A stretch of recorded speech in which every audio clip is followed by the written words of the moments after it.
Hello friends, मी अल्पिता आणि स्वागत असतं तुमचं माझ्या नवीन व्हिडिओमध्ये। आजची सकाळ थोडीशी वेगळी गेली। पप्पा मनाक लागले तुका काहीतरी दाखवते, मग मी गेले पप्पांसोबत आणि ते बघितलंय ना, तो मधमाशांचा मोठा माव होता आणि मी पहिल्यांदा एवढ्या जवळ माव बघितलंय। माका खूप बरा पण वाटत होता आणि खूप भीती पण वाटत होती, कारण एखादी मास्की चावली तर माझा काही खरा नव्हता। हे बघा, मधमाशी सगळे मध खाण्यात बिझी असतात खूप। ह्या मधमाशांचा पोळा आमच्या घराच्या एकदम बाजूकच असता। माका तर खूप भीती वाटते, चावला बिळवला तर माका चावत येऊन। पण पप्पा म्हणतात की त्यांनी मध सगळा खाल्ल्यानी आता तर माव उठताला थोड्या दिवसांनी। हे मधमाशे बघून ना माका शाळेतले दिवस आठवले। एकदा मधमाशांनी आमची पाठ धरलेल्यानी, पण माका काही चावले नाही होते तेव्हा। तर तुमका कोणाक चावले असतील तर कमेंट करून माका नक्की सांगा। ह्यो बघा गणू कसो तो त्या मावाच्या एकदम बाजूकच फिरता हा। तर ह्यो असा कालू आणि ह्यानी माका लांबून बघितलं आणि धावत इलो भेटाक। किती मस्ती करता असा तो बघा तुम्ही।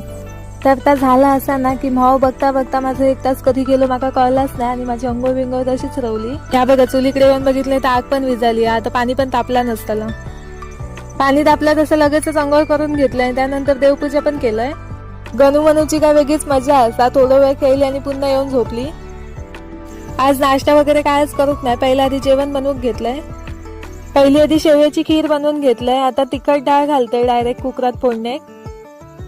बटाटे उकडून घेतलेले, आता बटाट्याची गोडी भाजी बनवते। तर आता आपलं सगळं जेवण बनवून तयार झाला। हा येवा जेव।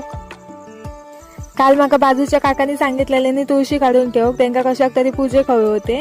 तर आता मी तुळशी काढते। असं काहीसो गेलो आजचा माझा दिवस। चला तर मग बाय बाय, भेटूया अशाच एका नवीन व्हिडिओ मध्ये।